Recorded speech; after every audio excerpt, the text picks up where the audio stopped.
I settled back comfortably in my seat, 5 years of arduous training finally behind me. I could still recall the weeks leading up to the enlistment drive, anxiously discussing with friends how we'd be the ones to make it into the anvil, how everyone else would be licking their boots. A lazy smile spread across my face, but I had made it. The best of the best, the first to drop in, the first to secure a line the enemy would not cross, the first under fire. Hard to keep a smile in the face of that, but that's the price of freedom and family.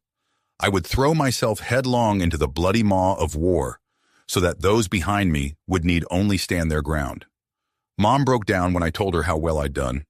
Dad gave me a quiet smile and told me he'd whack some sense into me when I got back. My little brother was so excited he could barely form coherent sentences. At the end, Dad just made me promise one thing. No heroics. Leave that for the humans. They were relatively new to the struggle against hegemony, and in spite their small numbers, had already made quite an impression. My seat jerked as the dropship hit atmosphere, that much closer to my last taste of training. According to press reports, humans made up a disproportionate amount of the Anvil squads, which is why it was somewhat surprising that I had yet to see one in the flesh. However, the images and videos coming from the front were a more than capable testament to their skill and bravery. With a crushingly brief surge of gravity and muffled roar from the engines, our ship loudly announced its arrival. Striding out from the smoking jaws of the fallen glory, I felt more a conquering hero than recruit reporting for subsistence training. Exhausted from our combat graduation, I'd all but fallen asleep out after they mentioned it was a newly introduced measure that would complete our induction into the anvil. I enjoyed eating as much as anyone, but I had a hard time believing it would do more to save my life than the skills needed to graduate from combat training. But I've given 5 years of my life to forge myself into the most useful weapon they could make of me, so I can bring myself to learn this too. Still moving, I followed the steady stream of bodies forming up in a courtyard that uncomfortably reminded me of basic training. Settling into parade rest, I took a moment to look around and felt my heart swell with emotion. Here we were, the elite of 17 species united in one common front, ready to carve a line into the earth that no being would cross. Alight with a fierce pride, I gazed ahead and noticed with shock a human walking towards us. Leaning to my left, I asked in a hushed whisper, "Why do they have a human here for subsistence training? Can't they eat pretty much anything?" The Tarn to my side snorted, but before he could respond, the human out front began speaking sternly. "Attention, everyone. My name is Sergeant Hartman, and for the next 12 weeks, I will be instructing you in the art of persistence." Persistence. You have got to be kidding me. In other words, I will be providing each and every one of you with a personal challenge until you either manage to overcome it or decide to leave. What? Let me ask you a question. When is it acceptable to give up? I think I liked humans better in pictures. But if I remembered correctly, Anvil doctrine stated a casualty point of 15% to begin withdrawing and moving the wounded to treatment. Anvils could move, they just couldn't fall. Like hell I was going to single myself out, though. Fortunately, it looked like someone else was about to draw the sergeant's attention. "It's appropriate when the squad approaches a 1/8 casual." I disagree. Lord, oh God, he was going to argue. "But Anvil tack." I said I disagree, you scrawny little trainee. I asked when it is acceptable to give up. Now, can anyone tell this recruit when it is acceptable to give up? Oh God, it's looking at me. You, when is it acceptable to give up? Shit, shh. Are you ignoring me, recruit? No, sir, no, sir. No what, recruit? Unless. Sir, the answer is never, sir. That's correct, the answer is never. Yes, sir, the drill instructor's voice boomed. Thank you, Private Pyle. Oh God, he was alive. What was wrong with that man? You little scoundrels, I know who you are and I know where you are. You will not laugh, you will not cry. You will learn by the numbers, and I will teach you. 8 hours later, in the officer's lounge, 2 men sat in easy chairs before a crackling fireplace. The drill instructor looked almost contemplative after a day spent pushing the recruits to their limits. The older man sitting next to him took a sip of whiskey and leaned back. Seriously, Derek? Sergeant Halvar? A grin slowly spread across the instructor's face. Hey, Hux, I'm pretty sure one of those big, help me out, the big panda-like creatures? Panda-like creatures? You know, the ones with the orange and green spots. Ah, the Genshi. They don't look... Yes, I'm pretty sure one of them literally relieved itself during orientation. It was a sight to behold. I saw. A frown settled on the older man's face. But if the Zessen knew our extremely expensive military training program was quoting movie lines from a masterpiece, they would find the nearest large rock and drop it on us. Derek sighed and leaned back. That's fair. Good. His face tightened. We may have it easy back here, but in 3 months, those soldiers will be shoulder to shoulder with our troops on the front. Derek took a moment to swirl his glass. I know. I was just having a little fun. To be honest, these guys need it, though. None of them seem to understand what it means to actually dig in. Humans are easy. Tell them we need to hold this exact patch of dirt until kingdom come, and nothing short of an orbital crowbar will pry them loose. The Zen start rolling back after a couple of them get nicked by debris. It's ridiculous. Yeah, we've been trying to get them to change that, but it makes sense if you think about it. Makes sense?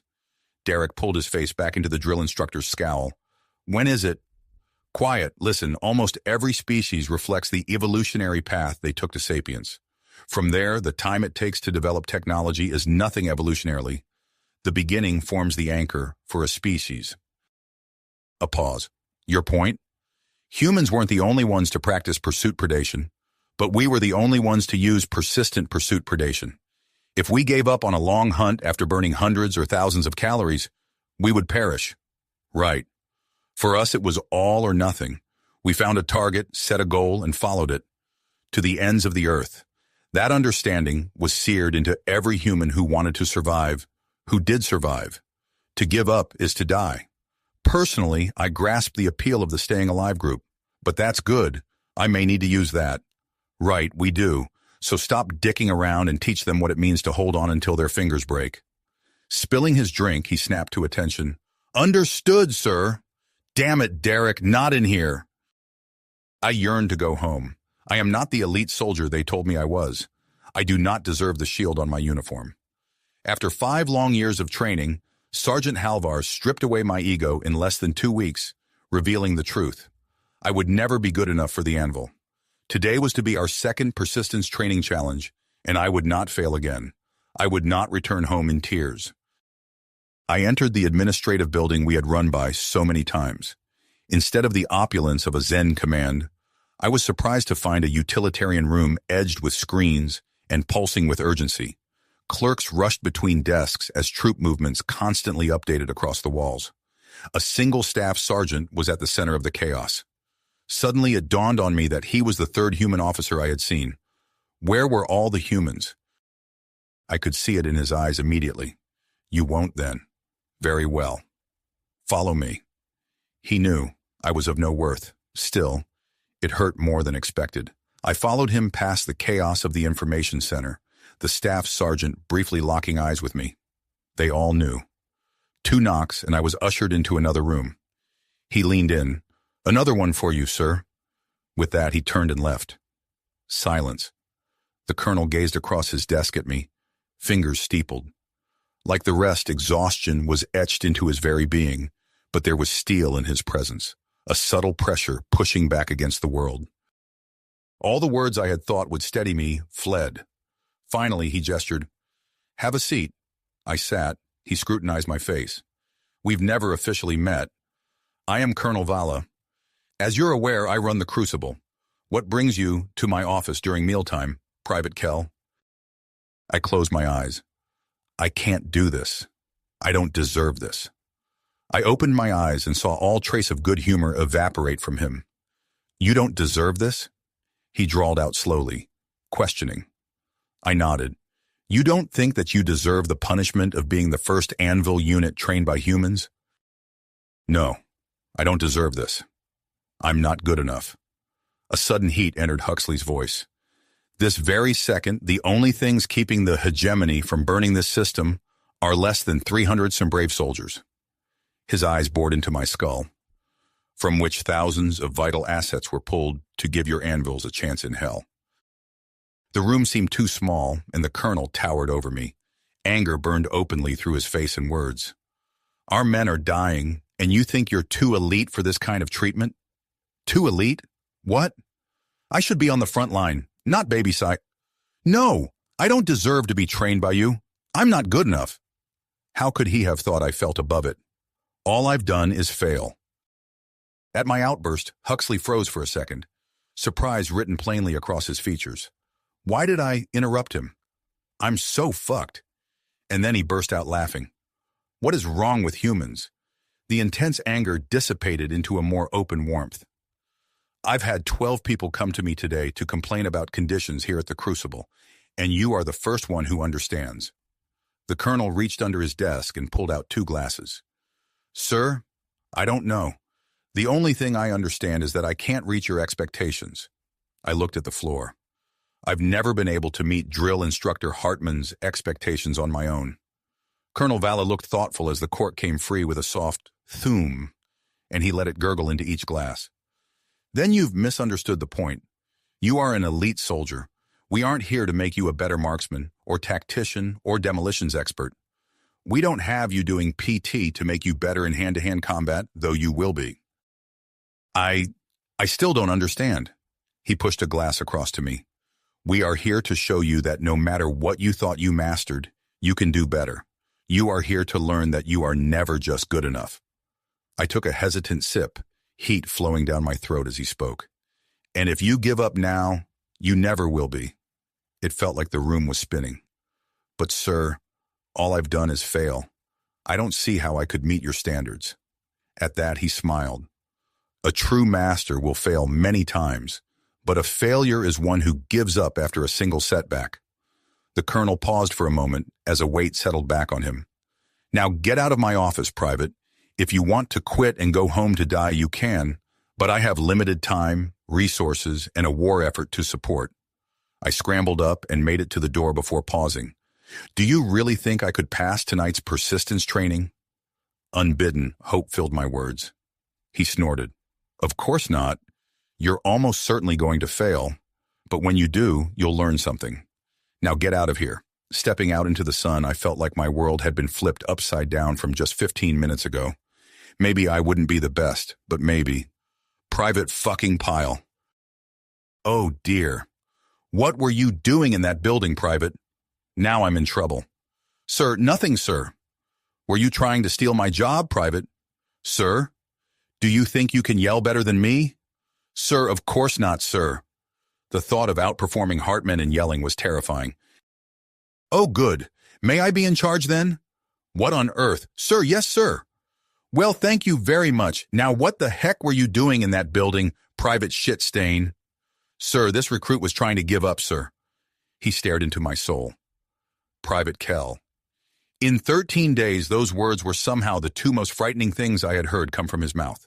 Sir, what kind of cowardly, idiotic nonsense are you trying to do to my beloved Marine Corps, you disgusting little fool? This was it. Hartman was going to kill me. Sir, this recruit did not believe it was good enough for your beloved Marine Corps, sir. That's because you are not good enough, Private Pyle. But I am trying to fix that, you worthless piece of garbage. Sir, this recruit appreciates it, sir. Not yet you don't, you slimy little worm. But I appreciate your honesty, Private. Ah, sir, thank you, sir. Now get your rear to the obstacle course before I unscrew your head and empty it down your neck. Sir, yes, sir.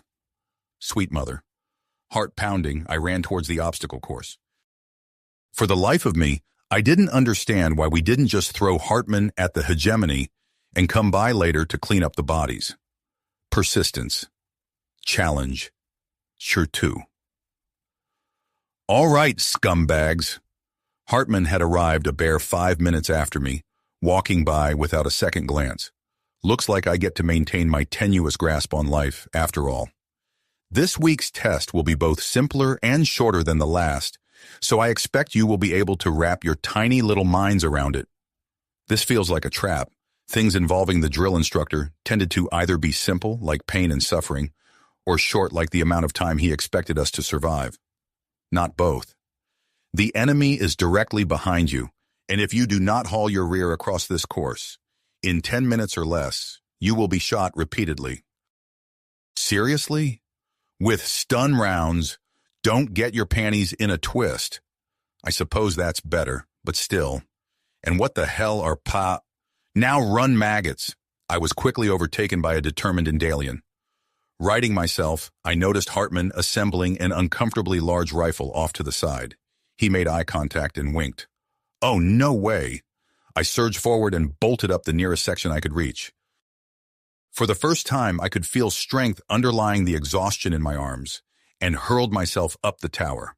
From here, I could see the layout of the entire course, as well as the hundreds of aliens struggling across it. A complete troop of elite soldiers reduced to an uncoordinated mass of hundreds running. The thought sat unpleasant. The front couldn't be like this, could it? Shaking my head clear, I picked out a path, a full level above the struggling horde below, and took off. I made it. I crashed to the ground and sprinted across the line. To my surprise, it was Colonel Vala. Out of 350, I was the first to cross. He just nodded and looked at his watch. Well done, 5 minutes and 59 seconds. Faster than a lot of humans, Private Kell. Thank you, sir. I'm not sure I would have succeeded if you hadn't taken the time to speak with me. He gave me a smile that didn't reach his eyes. We've got 4 more minutes. Keep your eyes on the course, Private. Sir, yes, sir. I entered parade rest and tried to get my breathing under control. With less than a minute remaining, fewer than 200 had reached the finish line. If anything Hartman ever yelled could be described as cheerful, it was the remaining count. 35. Many were about to experience great hardship. My eyes were drawn to the side where a Tarn was dragging a Genshi along behind him. I watched them stumble and stagger on. 25. There was no way they would make it. The Tarn still had a chance if he just let go of him. But as though he was trying to spite me, he pressed on, picking up speed. His Genshi was barely stepping along behind. He should have just let go of him. 10! They were close enough that I could see the desperation in his eyes. Not close enough. 8! His massive legs pounded the earth, huffing. 6! The Genshi behind him wobbled dangerously. 5! The Tarn started taking longer strides. 4! Flexing one massive arm, he yanked the exhausted Genshi up to his side. 3! Pelting forward, he grabbed him with both arms. 2! Taking one last stride, he bodily picked up his friend and hurled him forward. 1! The Genshi tumbled across the line. Safe. Fire! And the Tarn hit the ground, 10 feet short. So close. Recruits. That is why there aren't any heroes in war. Idiot, he would have made it if he had just... Because they're the only ones who clean up after the rest of you scumbags run. Wait, what? But we had won. We passed. Hartman turned his gaze to me. Private Pyle, you were the first to cross the line, he had noticed. Sir, yes, thank you, sir. That is not a compliment, Private Shitstain. What is your excuse for the 97 members of your troop on the other side of this line? What? Sir, but I... Private, when is it acceptable to give up? Sir? Never, sir. But I had made it. So please explain to the sad fucks in a world of pain right now why you gave up on them after I explained the very simple rules of this exercise. But I fucking made it. Sir, this recruit was told to reach this point in less than 10 minutes and did it in nearly half that time, sir. You survived by abandoning those slower than yourself to perish. Upon reaching safety, you spent nearly half of this challenge observing them fail. This was a retreat, not a rout, yet you forsook your comrades the moment I gave the order to flee, and again when you crossed that line. The drill instructor's voice boomed. I am your leader. I will safeguard your lives. I am not your caretaker. If any of you ever utter such foolishness again, I will punish every recruit unlucky enough to hear it until you expire. I noticed the other recruits glaring at me. An elbow struck my side, accompanied by a whispered warning. Next time, keep your mouth shut, fool. Today was not my day. Now that's settled, there were 14 of you who displayed merit in the face of retreat. All of you were shot for your effort, but staff will escort you to the lounge for some rest and relaxation. True to his word, a small group was being led away from the course. One of the aides leaned in and spoke to the Tarn who had come so close to the end. The Tarn's face lit up, and he crossed one massive arm over his chest, a gesture of gratitude. Had he just been commended? All right, Now for you ladies who have disappointed me, we're going to take you on a run. Sound off. Sir, yes, sir, we responded. I said sound off. Now do it like you mean it. Sir, yes, sir. We began running forward, stepping in unison. Hartman's voice somehow overpowered the sound of our footsteps. Mama and Papa were laying in bed. Mama and Papa were laying in bed. I had failed, again, just as the colonel had predicted. Mama rolled over. This is what she said. I zoned out, stepping and calling out reflexively. Huxley had said I would learn something from this, but what was the lesson? He hadn't told me to go back, just to watch. And what had I seen? The vision of my comrades crawling over one another, contrasted with the Tarn dragging his friend behind him. If they had simply told me to help, I wouldn't have made such a fool of myself. A voice in the back of my mind countered, they shouldn't have to tell you to help your comrades. We wound along a dirt road, the sun beating down from behind. Hartman calling out from the side. I had thought that never giving up was a personal lesson, one that would make Anvil Training Unit 34 more effective than any before it. Apparently not. I realized the Andalian next to me was the same one who had run me over at the start of today's challenge. Asshole. As I glared at him, my foot slammed into a pit and I stumbled. Hartman would make the whole row do push-ups while the rest continued on. Catching up was hell. Before I could finish the thought, a hand caught my arm and pulled me back up. There is a God, and it's not Hartman. I looked over and the Andalian just nodded. Maybe asshole was a bit harsh, even if he would have suffered too. I was starting to feel like I hadn't learned much beyond shooting in the last 5 years. After trudging through miles of endless calls, lewd songs, and professing our love for Uncle Sam, Hartman finally led us to the showers. Exhausted, we joked for a few minutes before turning in. Lying in bed, I felt my heart harden with resolve. I may not understand everything, but I will not fail again. I will fail 1,000 more times if that's what it takes. I thought back to the administrative building and its frantic pace. Otherwise, I might not have a home to run crying to. The fireplace in the officer's lounge was cheerfully crackling again. Huxley leaned back with his eyes closed. Hartman sat a few feet away in sweatpants, a towel on the floor. The drill instructor took a long drink of water. How many tried to leave? The colonel cracked an eye at him. Are you asking to see how terrified they are of you? Or how bad our graduation rate will be? Hartman frowned into his water bottle. A bit of both, but given we still had the full complement tonight, I was even considering making a joke. He looked up. How bad was it? Could be better. Huxley sat up and reached for his glass. I've had nearly 60 recruits show up in my office this week. Thinking better of it, he grabbed Hartman's water bottle. Hey yourself, you don't have to deal with the General's constant delegation of Zen's requests for updates, clarification, and explanation of our training, on top of processing local sector military intelligence. You're right, I have to deal with 350 individuals who seem determined to be hopelessly idiotic. Hartman tossed his towel at Huxley before frowning. And shouldn't that make you drink whiskey instead of water? The colonel looked at him. It already has. Ah, indeed. So where are we on getting some more human staff sergeants out here? The Xenos are helpful, but it's like they've never yelled at a fly in their life. Won't even call the recruits worthless pieces of shit. Hartman looked over hopefully. Huxley sighed. There's too many active fronts. Humans are the smallest group numerically, and we're needed everywhere. There's a couple 100 million of us scattered around the arm, but the frankly ridiculous troop-to-instructor ratio is just about as low priority as it gets. He took another pull of water before handing it back. If it's any consolation, I am both sorry and impressed with how you've managed so far. Hartman looked critically at the mouth of his water bottle before wiping it off. Well, hey, I'm impressed you've managed to keep 60 of our little worms from wriggling their way out. The colonel let out a quick bark of laughter. That's actually the easiest part of my day. The ones who think they're too good get told every Anvil unit does this, and we lied that they were the first to maintain secrecy. His face lit up with his first open smile of the night. The ones who don't think they're good enough get the "you're the only one who gets it" speech, and a little encouragement. He leaned comfortably back into the chair while Hartman stared at him. Really, Hux? 2 different speeches? Do you know how much of my day goes into coming up with new things to call those soldiers?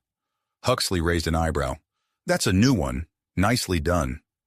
They both sat for a moment in silence. Comfortable. Finally, Hartman moved. Looks like it's all on us to keep the crucible firing then. I'm going to get some rest so I can have some new inspiration for motivation. See you tomorrow, boss. The older man nodded and continued staring into the flames. Crow's feet radiated from the corners of his eyes, and bags hung heavy below them. The irony of a peaceful humanity arriving amid a military crisis was not lost on him.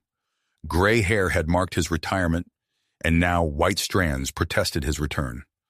Weapons from plowshares, uniforms from fossils, allies turned to armaments, or necks for chains and chips for brains.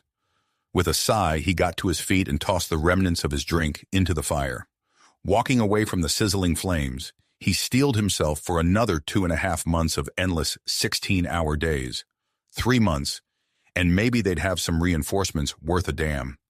Things did not get easier. The crucible had a way of pushing you to the edge, and just when you thought you could handle it, it would slam you right over. Hartman said that was the whole point, being tempered in the loving flames of the crucible, so that when war broke them, they could pick up the broken shards and strike back. He had a way with words. Though they would never admit it, through the hate and fear of punishment, it was impossible not to respect him. Every day, from morning until night, he ran beside them.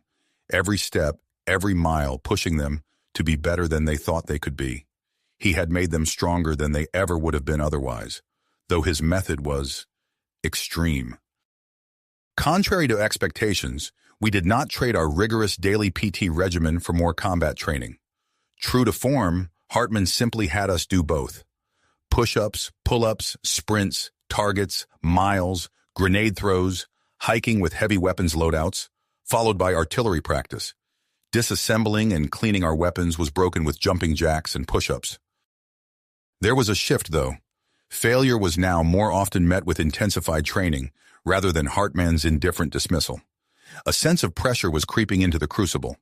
Though we were Anvil, we were being trained to be privates in Death's own army, and he was calling us toward the front. Rather than Hartman driving us forward every second of every day, competition was set within. The troop was split into 70 blades of 5 and set against one another. We fought with pugil sticks, paintball, and stun guns. We did Humvee pulls and raced through obstacle courses and flat tracks. We fought tooth and nail for barely reduced PT, dessert rations, and on one of the weekly persistence events, a single bottle of alcohol. Most of all, we fought for victory. We fought to purge the weakness from our bodies, from our blades, from our anvil. We hardened our hearts to the trials and pain, but not to one another. Your blade? Sir, it's what we call our small squads of trainees. It seemed fitting for our groups, sir. I like that. Blades. What I don't like is knowing that you don't talk with a lisp recruit. With some satisfaction, I watched the Arvine stiffen. He'd brought this on himself. Sir, it happens when And what I like even less is how you abandoned your squad, your blade. I am going to take this moment as a learning activity for everyone. Shit for brains, here is going to demonstrate what happens when you leave your team to die. Sir! Before he could get anything else out, Hartman's voice overrode him. Shut it, shit scales! No one left behind. In an emergency, you break into smaller squads and move together. I won't waste 3 months of my vastly more important life watching you sewer rats die the second a line breaks. I couldn't help but frown at that. The whole point of the Anvil Division is to prevent the line from ever breaking, with the main body of the army, millions strong, holding firm behind them. Permission to speak, sir? Private Pyle, is it in defense of this particularly useless specimen? Sir, no, sir. I have a question, sir. Good. Private Shitscales, you and your blade will work together to complete the grinder course. If it takes you longer than an hour, we will continue waiting. If you take longer than an hour and a half, you will be shot with stun rounds and allowed to recover so that you may complete the course. I winced. The meat grinder was punishing for a 10-person crew without anyone shooting at you. Dejected, the Arvine followed an aide back into the course for his blade. I knew there had been an early conflict between humans and Arvine. But it had been over 2 months, and this was the first time one of the large reptilians had been this harshly singled out. Hartman remained an equal opportunity hardass. Pyle, are you just going to stand there with your dick in your hand? Or did you have a question? Sir, you had said you didn't want us to die the second a line breaks, sir. Though I sometimes question why I bother. That is not a question, Private. Sir, the anvil is never supposed to break, and in the event of undue pressure, the Army is supposed to support the line. Has the line actually broken, or was that an expression, sir? Hartman stared at me for a moment before looking around the assembled troop. As the moment stretched on, discomfort clearly spread through the units. Finally, he opened his mouth. All right, ladies, against my better judgment, we are going to watch an educational film tonight. However, as Shit for Brains has occupied his blade for the immediate future, we will work through marksmanship sprints until they feel ready to join us. A groan swept through the group. Trying to hit a target after 100-meter sprints, heart-pounding and hand-shaking, was a struggle at best. Of course, the better you did, the more time you got to rest between sets, although the maximum rest time decreased between each set until everyone was going straight from shooting back to running or vomiting. Bracing myself for the range, I couldn't help but worry about what I had prompted. Finally, just as I was looking at the end of my rifle as a comforting end, Hartman called out, "Stand down, recruits. Looks like the party's all here." I had no idea how long it had been, but the stragglers stumbling up the path looked just as exhausted as us. Form up with the troop. You missed the announcement of a comforting movie before bedtime. Surprisingly, it didn't look like they hated each other, or that they sported marks from stun rounds. Apparently, making it through the grinder and completing 5 tasks was quite the team-building exercise. We jogged back to the showers in cadence. Up in the morning to the rising sun. Up in the morning to the rising sun. Gonna run all day till the running's done. Gonna run all day till the running's done. Stopping was an incredible relief. Legs jelly, heart pounding, lungs gasping. We did more in a day here than a week in basic. Scrub the shit off your faces and be in the Commons building in 15 minutes. With that, Hartman jogged off. Are you sure? Colonel Valla frowned at the drill instructor. Absolutely. They have no idea what they're in for. Hartman's eyebrows drew together. Zen's been pretending their precious anvils have never broken. Huxley gazed off into the distance. Something tame or a slaughter? Slaughter. They always show humans platoons as suicidal glory hounds, rather than the line breaking and leaving them behind. He paused. It's something they'll be familiar enough with to be thrown off by the full picture. At worst, it'll confuse them. At best, it'll make them angry. Huxley sighed as he contemplated how to sidestep the blackout order. Hopefully, we've hammered enough through their thick skulls to understand. This exercise is going on the books as a review of human tactics under overwhelming force. Hartman stepped back into the doorway. Thank you. Huxley simply rubbed his eyes and waved him off. The colonel called out, Wait. Hartman paused. You know the only complete footage we have is for Astra 7 from the tribunal inquiry. Are you sure you want to see that again? Huxley's gaze fixed intently on Hartman, searching. Sir, they need to be prepared for the front. It doesn't matter how I feel. Sir. A moment of silence passed before Huxley's expression softened. As I expect Zen Command to have questions, I will run exercises for the remainder of the evening. Gunnery Sergeant, you will watch from the back and make note of any troublemakers for morning PT. Hartman's shoulders relaxed ever so slightly. Thank you, sir. Nothing to thank me for, Huxley said, choosing his words carefully. I'm just taking executive responsibility in this matter. Now get out there. I'll be right behind you, son. Everyone was seated and waiting when Hartman entered. Expecting a high-volume introduction, we all immediately turned towards him. He simply shook his head and sat down in the back. Confused whispering filled the hall. I was sitting next to Darek and his Genshi Temu, the pair who had made such an impression the second week of training. This is different, I whispered to the giant Tarn. He looked, well, stoic as always. Looks like someone else teaches, and he will watch, he grunted. Oh, like we all learn together? I said, puzzled. No, like punish those who misbehave, Darek replied. Right. Guess you better pay attention then, huh? I said half-jokingly. Darek turned and frowned down at me. Always pay attention, not plan on dying in mud like you. I muttered, jerk, and his face turned up into a smile. Good-natured asshole. Very well, recruits. For tonight's training exercise, you will be viewing a sequence from the Astra 7 incident. Hold any questions until after the film. I exchanged puzzled glances with Darek and Temu. As far as I knew, there had been no incident on Astra 7, only a human highlight where they charged a building. If there are no questions, we will dismiss early to the barracks. Huxley stood upright. Pay close attention. This will elucidate the significance of every hardship you have endured and every accomplishment you have achieved. He stepped aside and the lights dimmed. Intriguing. I wasn't certain how a single video could better explain our enlistment than the hegemony, but so far they had been direct about everything. In training, they often withheld information, implied different goals, or neglected to mention important course elements, yet their explanations and follow-ups were always concise and complete. The video began with an aerial shot of two massive lines, the anvil wedged against the hegemony. The view zoomed in towards a large hill before cutting to a shoulder camera. The upper corner identified it as Lieutenant H. Hackinson. A voice boomed over the speakers. Listen up, Sigma Battalion. I know you've just arrived and probably haven't even checked into your accommodations yet. Chuckles rippled through the crowd. Something about this was hauntingly familiar. A group neared Ndoa. His voice continued without the earlier echoing spread. We take that hill, but leave no openings on the flanks. Confusion plainly crossed their faces. Sir, the anvils should cover the flanks. Reinforcing the sides weakens the front. I know. Captain Eric will have artillery soften that hill in 15 minutes. Consider this a test of solo strategic territory acquisition. Another spoke up. Any issues with Zen? I thought relations were locked to counter the hegemony. The camera bounced. They are. Just some troubling mixed front reports.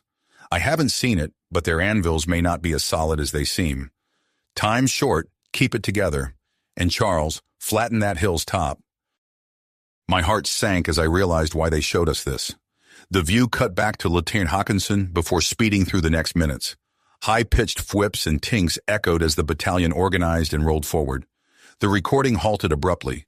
Monstrous, bassy roars and heavy impacts shook the camera and our seats as they ascended the now flattened hill, exposing a buried bunker.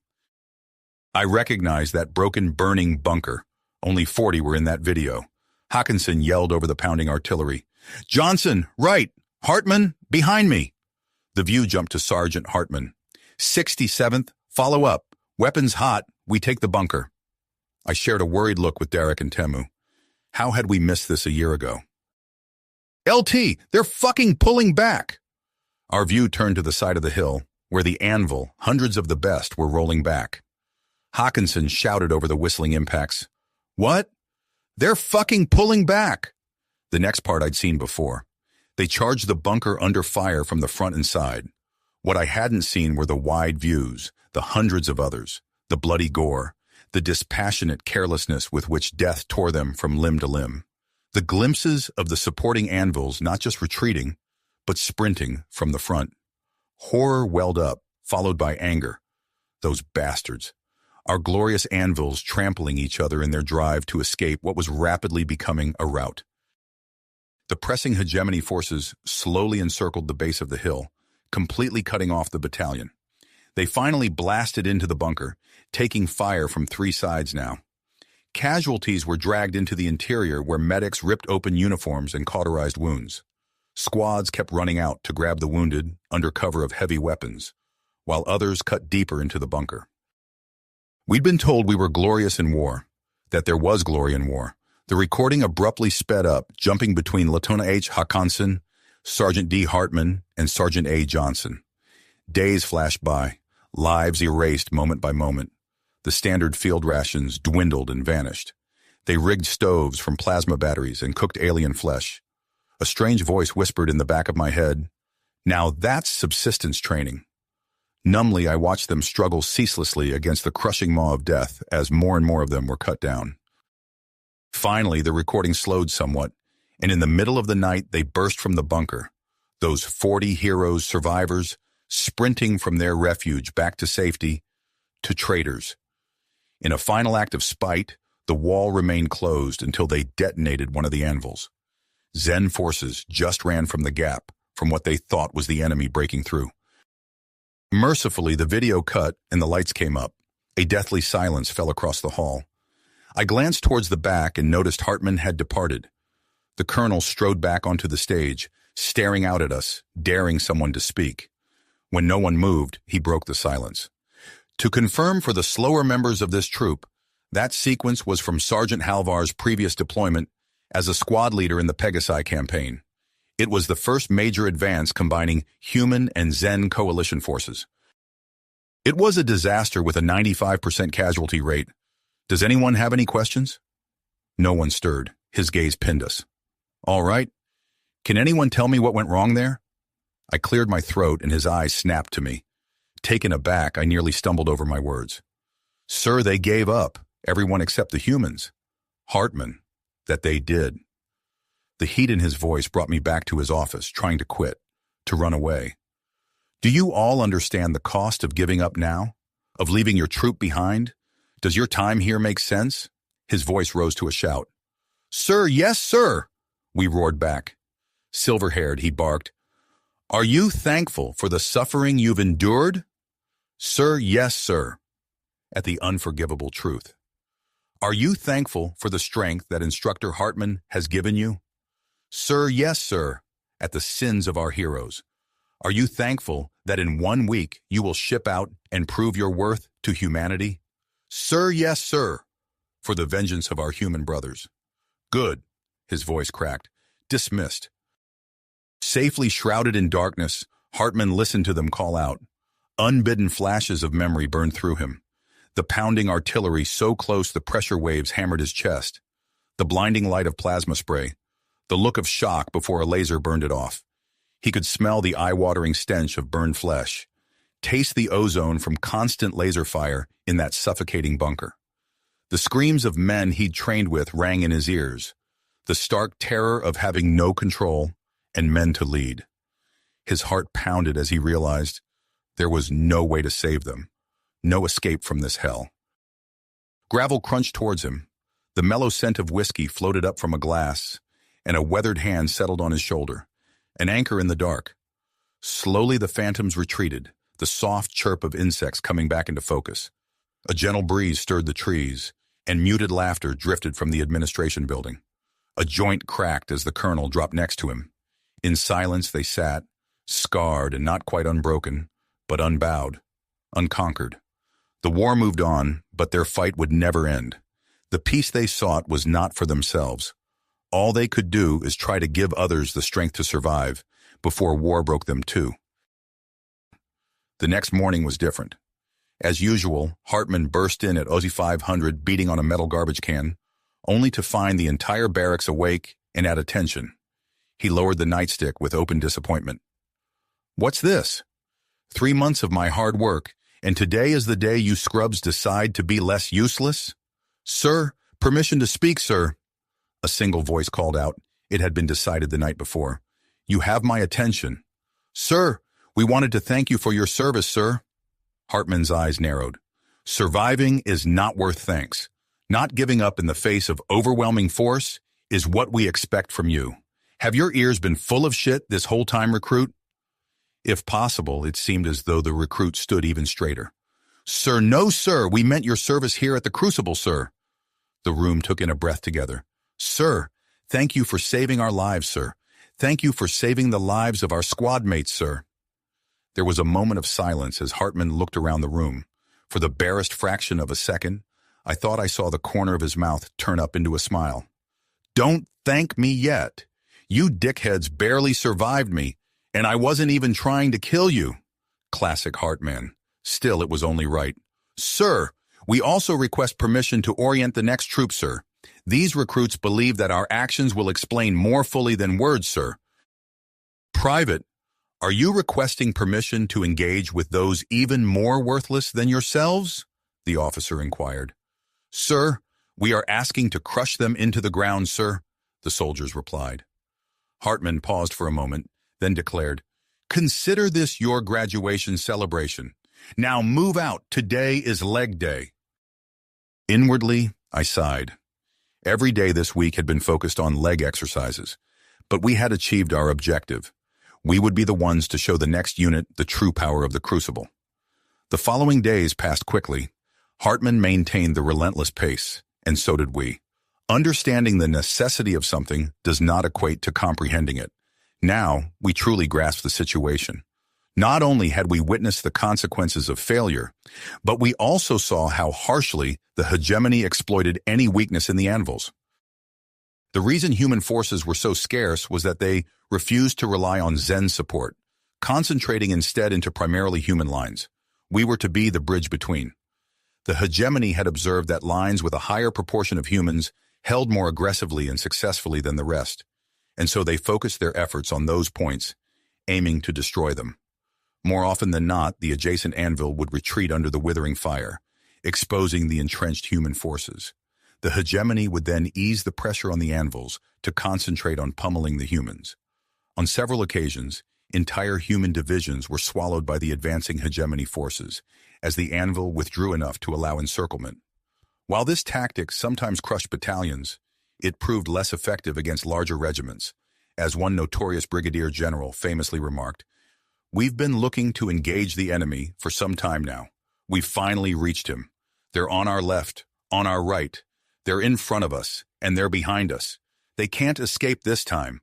The regiment rebuffed the attack so fiercely that they broke through the back of the hegemony's line, and taking advantage of the now unprotected artillery division, commandeered it to shatter nearly 10 miles of the hegemony's lines from behind. They had done it alone, but now the time had come for them to pass the torch. Our graduation day marked the start of a new chapter, as Anvil Training Unit 8962 prepared to take our place. The fresh-faced recruits streamed from the human transport Wayward Pilgrim, eyes wandering and laughter filling the air. High on the thrill of their new adventure, they fell into line, their posture slightly uneven.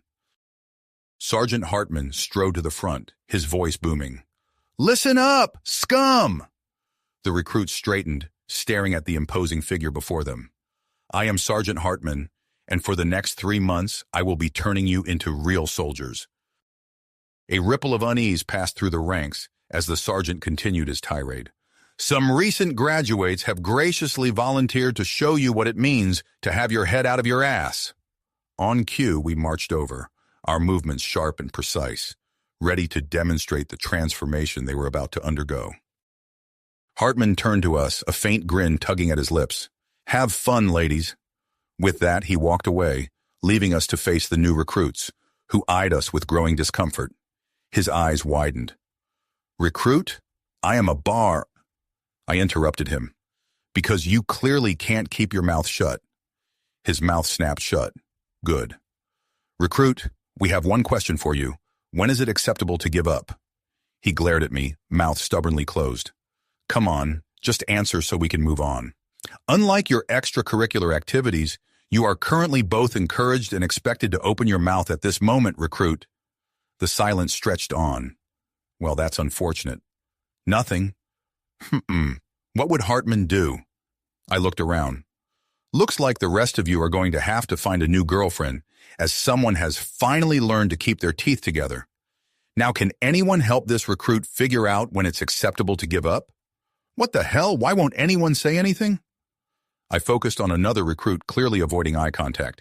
"You, when is it acceptable to give up?" "Say anything. For the mother's sake, everyone is watching."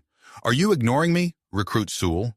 "Speak up, please." No, sir. No, sir." "Oh, thank goodness." "No what, Recruit Sewell?" "Finally, now just say you weren't ignoring me, and we can—" "Sir, the answer is no, sir." "What? That's nonsensical. How would no even fit?" "The answer is never. I asked you to help this recruit, not make him even more confused." "Sir, yes, sir." "Oh, for heaven's sake." The recruits will work together, and if they manage to grasp the lesson, it will not just save their own lives, but the lives of the men next to them. 69 groups of 10 and one of 9 stood aligned before me. 3 months ago, we occupied your position, and in 3 months you will take ours. But for now, the crucible tempers itself. Now fall out to the obstacle course. Approximately 700 voices responded in unison. Sir, yes, sir. Colonel Vala and Sergeant Halvar observed from the shade. Huxley's brow was furrowed, caught between contemplation and confusion. I must admit that went better than expected. The drill instructor wore an open smile. I was a bit concerned at first, but our young pile really pulled through there at the end. They watched as the troops jogged off towards the courses. Hartman added, still grinning, I suspect they'll make them tackle the grinder as well. The colonel couldn't help but share the drill instructor's infectious cheer, and he had to concede that seeing the progress of the past months starkly contrasted against the new units was satisfying. While intelligence work was necessary, this was visceral.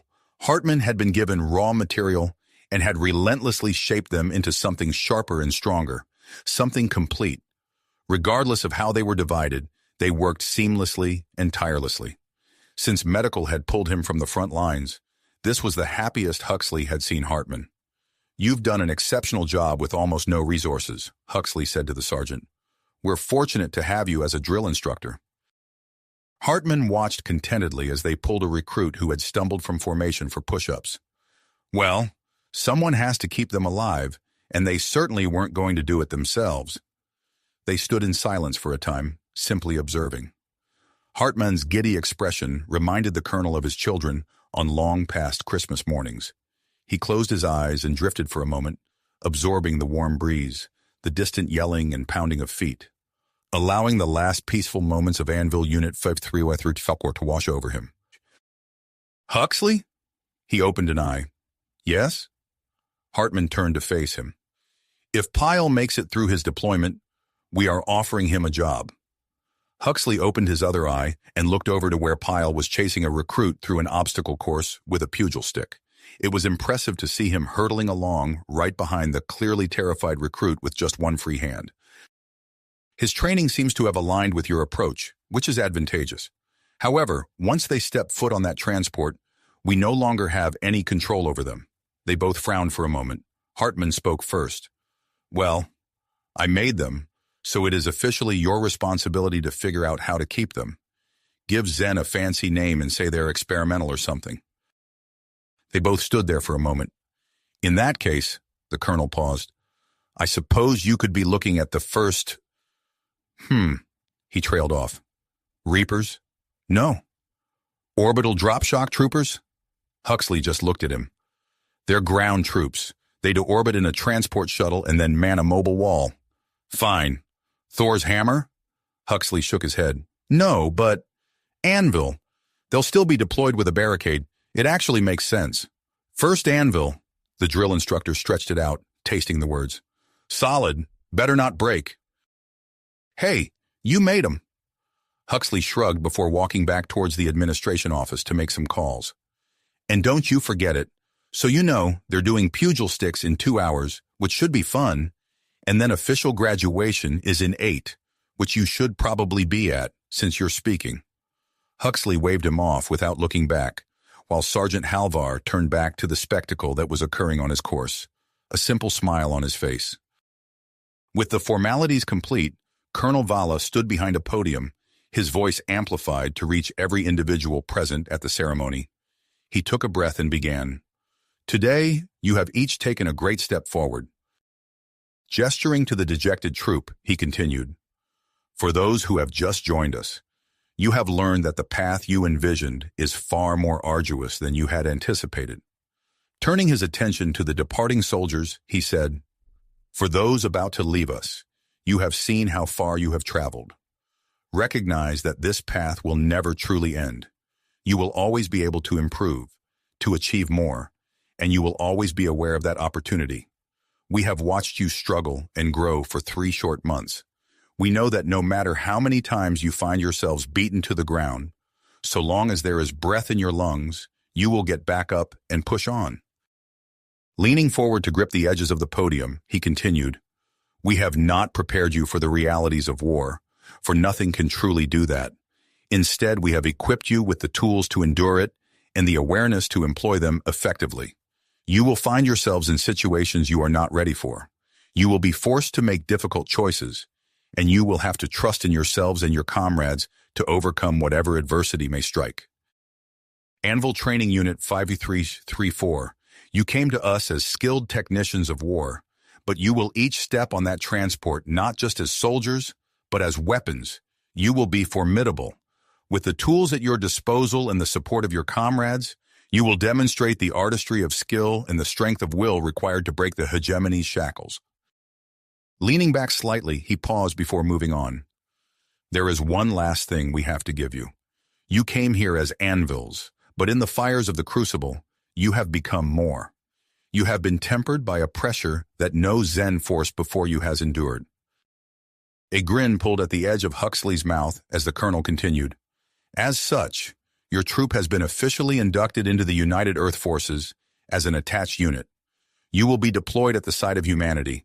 You will shield them from death, and for that the enemy will hammer against you relentlessly, hoping to break you. They will fail, for they will not understand. Passion spilling from his voice, the colonel roared the crucible's question one last time. Soldiers, men of war, when is it acceptable to give up? And the soldiers roared back, fire burning in their chests. Sir, never, sir!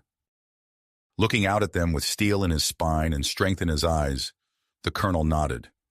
Remember who you're fighting for, and don't forget to come home when it's over. Good luck, soldiers. With that, the soldiers took a breath as one. This was it. They turned and marched away from home, out to the wayward pilgrim, which would lift them into the heavens that they might descend into hell. They were excited, anxious, proud, and terrified. After 5 long years, they were ready. They were answering the call to war. Death had waited long enough. He had souls to collect. You have reached the end of the story. If you enjoyed this story and want to support us, please leave a like and subscribe to our channel, and for every comment that says 88, I will heart every single one of them. Thank you for your time.